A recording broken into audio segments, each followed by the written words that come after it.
une invasion invisible et une bataille spirituelle qui s'intensifie. Nous vivons une époque marquée par une explosion des cas de possession et d'influence spirituelle. Ce phénomène autrefois rare ou méconnu devient de plus en plus visible et inquiétant. Beaucoup tentent de l'expliquer par des causes psychologiques, d'autres le considèrent comme une simple exagération, mais la réalité est là. Une invasion invisible est en cours et de nombreuses personnes en sont victimes, parfois sans même le savoir. La Bible nous avait prévenu que dans les derniers temps, les ténèbres gagneraient du terrain et que l'oppression spirituelle s'intensifierait. Jésus lui-même a combattu ses forces et nous a laissé des armes pour triompher aujourd'hui. Il est essentiel pour l'Église de comprendre pourquoi ces manifestations se multiplient et comment y faire face avec autorité et discernement. Dans cet enseignement, nous allons explorer les raisons de cette augmentation des signes, les signes à reconnaître et surtout la manière dont nous devons mener cette bataille spirituelle qui s'intensifie jour après jour. Bonjour à tous, frères chrétiens, nous bénissons le Seigneur Jésus-Christ de Nazareth qui vient encore nous parler en ce matin.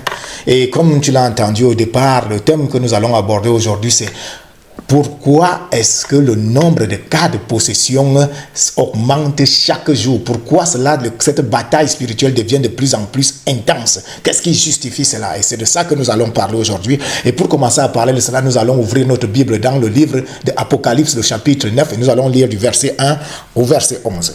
Apocalypse, le chapitre 9, du verset 1 au verset 11. Il y est écrit.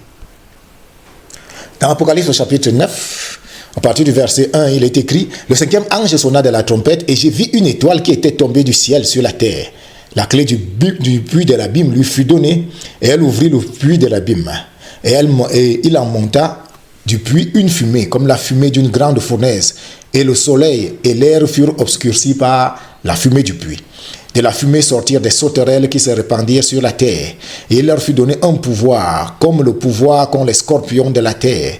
Il leur fut dit de ne point faire de mal à l'herbe de la terre, ni à aucune verdure, ni à aucun arbre, mais seulement aux hommes qui n'avaient point le sceau de Dieu sur le front. Il leur fut donné, non de les tuer, mais de les tourmenter pendant 5 mois. Et le tourment qu'elles causaient était comme le tourment que cause le scorpion quand il pique un homme. En ces jours-là, les hommes chercheront la mort et ils ne la trouveront pas. Ils désireront mourir et la mort fuira loin d'eux. Alléluia. Ce texte est le texte par excellence qui justifie exactement tout ce qui est en train de se passer dans le monde actuellement, tout ce que nous voyons actuellement là, qui est en train de se produire dans le monde invisible. La première des choses que nous voyons ici, c'est que le texte commence par le cinquième ange sonna de la trompette. Et là, il est d'abord nécessaire que je recadre certaines choses parce que beaucoup de personnes dans le livre de l'Apocalypse voient le livre de l'Apocalypse comme une suite continue d'événements qui vont se dérouler et dans la plupart des cas, certains pensent que tous les événements vont se dérouler à la fin des choses. Cependant, en réalité, le livre de l'Apocalypse est un récapitulatif de tout ce qui s'est passé, c'est-à-dire depuis la Genèse, ce qui s'est passé dans le temps présent et ce qui va se passer dans le futur. Mais ces événements sont mélangés à l'intérieur du livre. Ça veut dire que si tu lis le livre d'une manière continue, alors tu seras certainement perdu à un certain niveau parce qu'il y a certains événements que tu seras en train de lire à un certain moment et tu auras l'impression que ce sont des événements futurs alors que ce sont des événements passés. Et il en est ainsi justement de la cinquième trompette. La cinquième trompette, beaucoup de personnes attendent de cette trompette-là qu'elle va sonner dans le futur, mais en réalité la cinquième trompette a sonné. Et elle a sonné déjà dans le passé, mais elle a sonné de manière spirituelle. Pour comprendre ce que c'est qu'une trompette, il faudrait revenir à un autre enseignement et ce n'est pas de cet enseignement-là dont nous allons parler aujourd'hui, mais ce que je veux que tu comprennes d'abord, c'est que la cinquième trompette a déjà sonné. Maintenant, nous sommes dans le cadre de la sixième trompette même qui a sonné et elle est en train de se manifester et ça se fera justement l'objet d'un futur enseignement pour que tu comprennes exactement ce que c'est que les trompettes et pourquoi je t'ai dit en ce matin que nous sommes au niveau de la sixième trompette qui a déjà sonné. Bon, maintenant pour reparler justement de ce qui devait se passer dans le cadre de la cinquième trompette, il est dit et une étoile, Jean était en train de faire une vision et il a vu quoi? Il a vu une étoile qui était tombée du ciel sur la terre. La clé du puits de l'abîme lui fut donnée. Il y a des mots qui sont importants ici. une étoile qui était tombée. Ça veut dire que ce n'était pas une étoile qui avait été envoyée, mais c'est une étoile qui était tombée. Ça veut dire qu'en réalité, il s'agit de la chute ici. On est en train de parler de qui? On est en train de parler de l'ennemi. On est en train de parler de l'ennemi parce qu'il faut savoir que le mot étoile ici fait référence à un ange. Donc, on dit bien que c'est un ange déchu à qui on a remis la clé de l'abîme. Cet ange déchu, ayant reçu la clé de l'abîme, on lui a donné la clé pour ouvrir le puits de l'abîme. Pour ouvrir le puits de l'abîme. Et qu'est-ce qu'il y avait dans le puits de l'abîme? C'était ses confrères, ses collègues qui étaient attachés là-bas, qui étaient retenus là-bas depuis que notre Seigneur et Sauveur Jésus-Christ de Nazareth avait triomphé du Satan à la croix.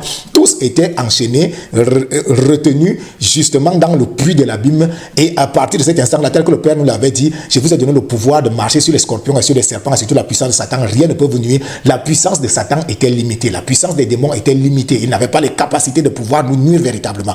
Mais la parole de Dieu nous dit ici qu'à un certain moment, on a envoyé un autre ange afin que justement le puits de l'abîme soit ouvert. Et quand le puits de l'abîme a été ouvert, on dit qu'est-ce qui s'est passé? On dit il monta du puits une fumée comme la fumée d'une grande fournaise. Et le soleil et l'air furent obscurcis par la fumée du puits. Il faut prendre le mot soleil ici, là, que ce n'est pas le soleil physique, mais il s'agit du soleil spirituel. Et le soleil spirituel symbolise l'évangile. Ça veut dire que le Seigneur est en train de nous dire là que lorsque le puits de l'abîme allait s'ouvrir et que les démons allaient sortir justement du puits de l'abîme, la première des choses qu'ils allaient commencer à faire, c'est obscurcir l'évangile. Ça veut dire que l'évangile de notre Seigneur devait être obscurci, devait être terni, il devait être changé parce que justement l'ennemi allait travailler pour que cet évangile justement ne continue pas à prospérer. La parole de Dieu nous dit là que la première des choses qui a été faite lorsque le puits de l'abîme a été ouvert, c'est que l'évangile de notre Seigneur a été obscurci.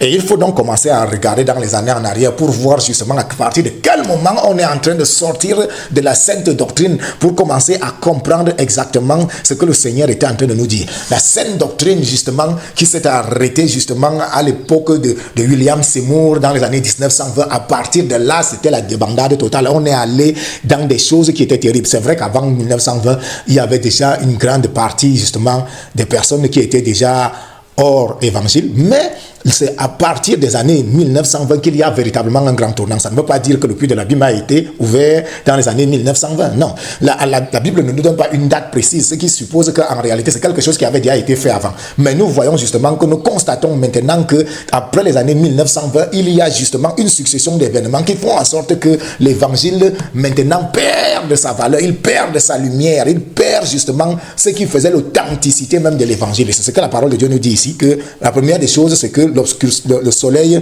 est obscurci.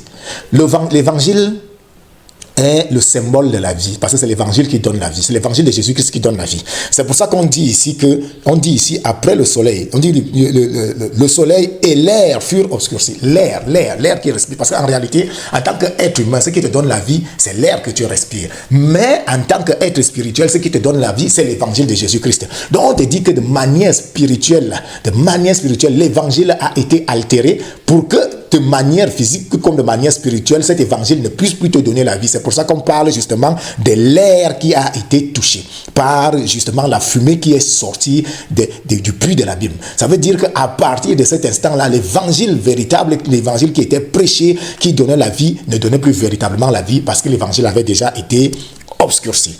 Et on dit maintenant de la fumée sortir des sauterelles qui se répandirent sur la terre. Et il leur fut donné un pouvoir comme le pouvoir qu'ont les scorpions de la terre. Nous savons que le scorpion, il attaque toujours par la queue. C'est pour dire qu'en réalité, quand le pouvoir qui leur a été donné, c'est premièrement de faire du mal aux êtres humains, tel que la parole de Dieu nous le dit. Mais ces ennemis-là ne viennent jamais de face, ils ne viennent jamais de front. Ils attaquent toujours de dos, ils attaquent toujours par derrière. Au moment où tu ne prêtes pas attention, l'attaque vient toujours du côté où tu ne t'attends pas. Donc la parole de Dieu est en train de nous dire que en réalité, ces sauterelles-là, qui en réalité symbolisent les démons qui étaient enfermés dans le puits de l'abîme, sont là au milieu de nous, mais ils n'attaqueront jamais de front, ils n'attaqueront jamais de face, ils n'attaqueront jamais là où tu attends. Ils ils attaqueront toujours d'une manière où tu ne t'attends pas, là où tu ne t'attends pas, de la manière que tu ne t'attends pas. Et c'est ce que la parole de Dieu est en train de nous dire ici. Mais on nous dit que en réalité, leur attaque est semblable à l'attaque du scorpion. Lorsque le scorpion te pique, tu sens la douleur. Ça veut dire qu'en réalité, leurs attaques seront accompagnées de douleurs et de souffrances et de mots qui vont faire en sorte que les enfants de Dieu ou alors toutes les personnes qui seront justement victimes de leur attaque vont endurer de grandes souffrances, ils vont endurer de grandes douleurs, ils vont subir de grands problèmes, ils seront dans de grandes difficultés et ce sera justement comme la douleur que pose justement la morsure du scorpion. Et on dit, et il leur fut dit de ne point faire de mal à l'herbe de la terre, ni à aucune verdure, ni à aucun arbre, mais seulement aux hommes qui n'avaient pas le sceau de Dieu sur le front. Et là, justement, ça donne un autre indice. On nous dit que lorsque ces démons sortent du puits de l'abîme, une instruction qu'il leur est donnée, c'est qu'ils ne doivent faire de mal ni à aucun arbre, ni à aucune verdure, ni qui est sur la terre. Cela suppose qu'en réalité, il faut comprendre là que c'est la naissance des mouvements écologistes. Ça veut dire que les mouvements écologistes étaient là pour nous donner justement aussi un point de repère par rapport à la Bible. Ça ne veut pas dire que les mouvements écologistes sont... Je ne suis pas en train de dire que tous les mouvements écologistes sont des mouvements sataniques. Non, c'est pas ce que je suis en train de dire. Je suis en train de dire que les mouvements écologiques étaient là dans la Bible pour nous donner un moyen de nous repérer. À partir du moment où les mouvements écologistes sont nés, cela supposait que le puits de l'abîme avait été déjà ouvert, parce que ces mouvements écologistes sont justement ceux qui descendent de la nature, qui empêchent les gens de couper des arbres et tout le reste. On n'a pas besoin de parler des mouvements écologistes, vous les connaissez. Donc, la naissance des mouvements écologistes de plus en plus nombreux, de plus en plus populaires, détermine justement, se donne un indice sur la situation mondiale et sur le moment où le puits de l'abîme devait être ouvert. Et on nous dit justement donc que à partir de ce moment-là, c'est que en réalité, ces gars ont reçu une instruction. Ils ont reçu une instruction. On dit, il leur fut donné non de les tuer, mais de les tourmenter pendant 5 mois. Et le tourment qu'elle causait était comme le tourment que cause le scorpion quand il pique un homme. 5 mois de tourment. Et maintenant, beaucoup de personnes se sont posé la question de savoir pourquoi est-ce qu'ils sont tourmentés. Pourquoi est-ce qu'à un certain moment, ils prient, ils chantent, ils vont à l'église, mais ils vivent des tourments qui sont au-delà de leur force. À un certain moment, ils disent souvent comme Élie, parfois mieux la mort. Parce que vous voyez que de la même façon que Élie, à un certain moment, quand il était en train de fuir déjà Jézabel, il fuyait le tourment, il est parti dire au Seigneur que mieux la mort. Il n'est même pas dit. Et de la même façon, il y a beaucoup de personnes, même dans nos assemblées, même dans les églises, qui vivent tellement les situations difficiles qu'à un certain moment, ils se disent que mieux la mort. Mais comme nous savons que dans la maison de Dieu, le suicide n'est pas autorisé, alors ces personnes-là sont obligées de continuer à vivre. C'est même ce qui fait que justement ces personnes-là sont obligées de continuer à vivre. Mais ce que je voudrais rappeler, ce que je voudrais vous dire actuellement, c'est qu'en réalité, ces tourments ne touchent pas que les enfants de Dieu. Vous voyez actuellement là dans le monde, il y a beaucoup de cas de schizophrénie, de malades mentaux. C'est-à-dire que de plus en plus de choses terribles où on se pose la question de savoir que d'où est-ce que l'être humain tire une réflexion aussi maladive pour pouvoir accomplir des actes aussi néfastes. Mais en réalité, cette réflexion-là ne vient pas seulement de l'être humain. C'est parce que c'est une association avec des forces obscures, ténébreuses, qui font en sorte que justement la plupart des actes qui sont posés par des êtres qui sont schizophrènes, atteints de maladies psychologiques, atteints de maladies mentales, sont des actes qui en réalité provoquent l'étonnement. Et de plus en plus, chaque jour, on a des cas à la télévision, à la radio, et on se pose la question de savoir qu'est-ce qui s'est passé, pourquoi c'est arrivé comme ça, comment est-ce que ça a été possible. C'est parce qu'en réalité, le monde spirituel a été bouleversé depuis longtemps. Le monde spirituel a été bouleversé à partir du moment où le diable et ses agents ont été libérés. Ce qu'il y a de bizarre et que je n'arrive pas à comprendre, c'est que certaines personnes vous font des témoignages et vous disent que non, j'ai vu justement une armée de démons envahir la terre, j'ai vu une armée de démons attaquer la terre, et beaucoup de personnes pensent quand même que le diable et ses agents sont toujours maintenus captifs et qu'ils vont être libérés prochainement. Ah non, en réalité, ils ont déjà été libérés depuis et ils sont à l'œuvre en train de travailler pour nuire aux enfants de Dieu, pour nuire à l'église. Et je vous dis bien qu'ils nuisent même à l'église parce que il est dit que, tel que la parole de Dieu nous dit, que ils doivent tourmenter les hommes qui n'ont pas le sceau de Dieu sur le front. Et c'est là que ça devient important. le sceau de Dieu sur le front. Dans le livre d'Ézéchiel, Ézéchiel nous parle justement de ce serviteur qui arrive et qui vient pour marquer les enfants de Dieu. Il leur dit qu'ils viennent dans la ville pour créer la destruction. Mais avant de commencer la destruction, qu'est-ce qui doit être fait? On doit d'abord marquer tous les hommes du sceau divin. Ça veut dire qu'en réalité, chaque élu doit être marqué du sceau divin pour échapper justement à ces tourments. Mais parfois, justement, parce que vous n'avez pas encore été marqué du sceau divin, vous vous retrouvez dans la tourmente, vous vous retrouvez oppressé, vous vous retrouvez acculé et vous ne savez même pas comment faire pour vous en sortir. La seule chose qu'il y a à faire en ce moment-là, c'est d'appeler la puissance du Saint-Esprit, le sang de Jésus, afin d'être marqué par le sceau divin. Et vous vous posez la question de savoir pourquoi est-ce que le Seigneur ne nous a pas marqué de ce sceau-là dès le départ. En réalité, ce sceau, il est là de manière existence. Il existe de tout temps. Mais en fait, pour qu'il devienne visible, il faut que lorsque vous recevez l'appel en Jésus-Christ, que vous donniez totalement votre vie à Jésus-Christ de tout votre cœur, de toute votre âme, de toute votre force. Que vous acceptiez d'être transformé, d'être conduit par le Seigneur Jésus-Christ. En ce moment-là, vous recevez donc le sceau qui vient vous sceller, le sceau du Saint-Esprit. Et lorsque ce sceau-là est scellé en vous, à partir de cet instant, les tourments s'arrêtent. À partir de cet instant, les œuvres justement de ces agents des ténèbres qui ont été libérés vont s'arrêter dans vos vies. C'est pour ça que quand vous voyez de plus en plus, dans les années 1920, il y avait moins de délivrance. Dans les années 1950, ça a commencé à augmenter. Dans les années 1970, il y avait de plus en plus de délivrance. En 2025, maintenant, là, on dirait qu'il n'y a que ça dans les églises. Et beaucoup de personnes se disent souvent que c'est comme si aujourd'hui tout le monde est possédé dans l'église. Et je vous dis que parfois, il y a même certaines personnes qui sont sous influence négative, mais qui ne se rendent pas compte. Je suis sûr que vous, comme moi, vous avez déjà eu justement le cas, vous avez vu ce genre de cas-là à l'église où en réalité, c'est pendant qu'on était en train de prier et une personne qui ne s'attendait même pas se retrouve en train de manifester. Et quand à la fin il se relève, il se pose la question de savoir qu'est-ce qui s'est passé. Parce qu'en réalité, parfois on peut être sous l'influence négative sans qu'on s'en rende compte. Et le Seigneur nous avait averti à l'avance, et c'est ça, ce texte nous avertit, que au moment où le diable et ses agents devaient être libérés pour commencer à tourmenter les êtres humains sur terre, il faut que ceux qui sont les enfants de Dieu aient déjà reçu la marque de Dieu sur le front. Si tu n'as pas encore reçu la marque de Dieu sur le front, en ce moment-là, tu subiras le tourment. Le fait de subir le tourment, comme je l'ai dit, ne signifie pas que tu n'es pas un enfant de Dieu. Tu peux être un enfant de Dieu, mais être tourmenté simplement parce que tu n'as pas encore reçu le sceau. Tu n'as pas encore reçu la marque sur le front. Et lorsque tu reçois cette marque-là, à partir de cet instant, ces agents des ténèbres sont obligés immédiatement d'arrêter toutes leurs œuvres, toutes leurs manigances, parce que l'ordre leur a été donné. On dit que les hommes chercheront la mort, justement, parce que, comme je dis, parfois à l'église, parce que quand tu es là, quand tu es dans les tourments, tu te dis mieux la mort, mais tu ne peux pas mourir. Pourquoi? Parce que tu sais que en réalité, le suicide t'est interdit et que si tu te suicides, c'est l'enfer pour toi. Donc, les hommes cherchent à échapper par tous les moyens, mais ils savent que en réalité, ils ne peuvent pas se donner la mort par eux-mêmes. Il y a quelque chose qui est donné, comme un détail ici.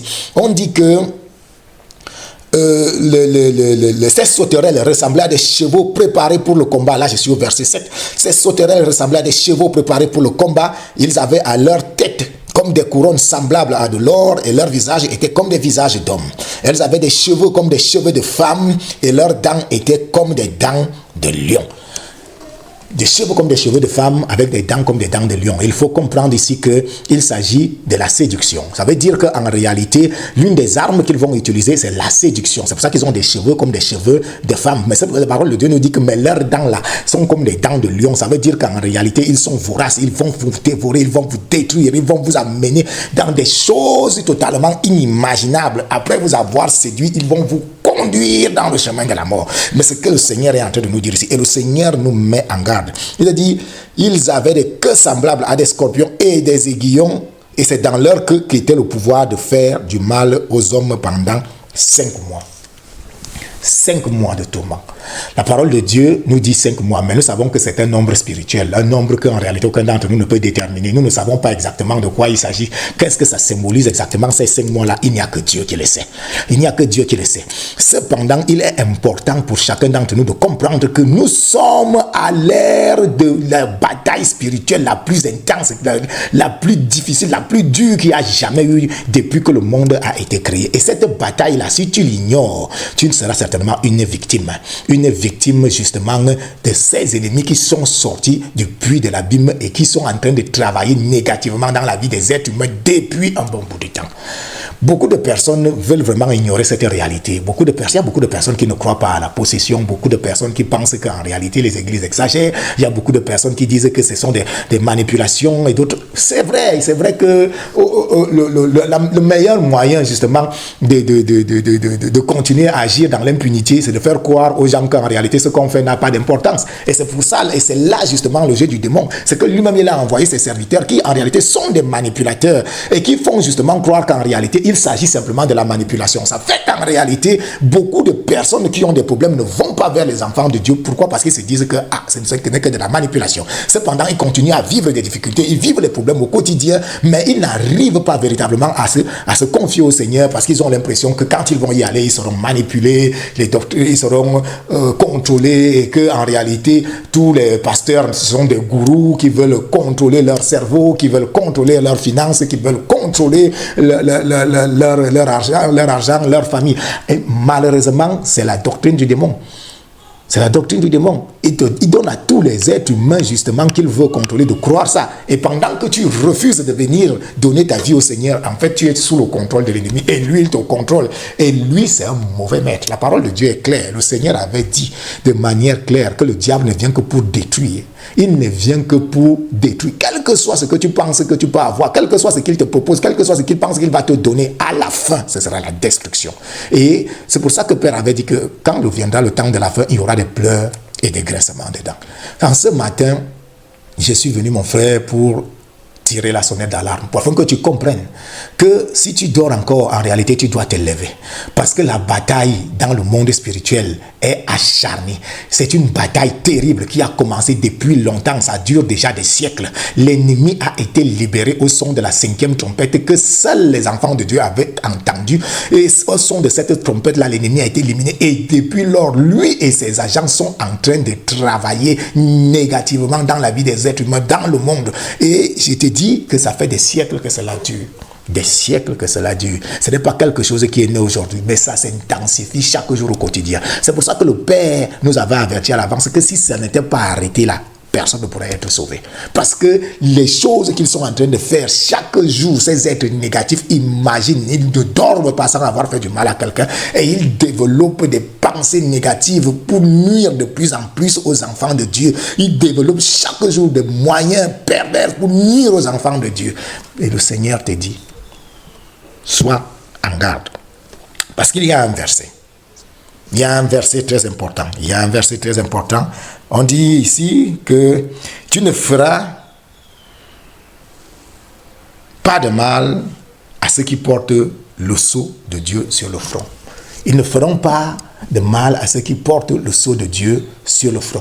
La question qui se pose donc, c'est est-ce que tous les gens qui sont à l'église là, qui sont possédés, qui sont pourquoi n'ont-ils pas le sceau de Dieu sur leur front?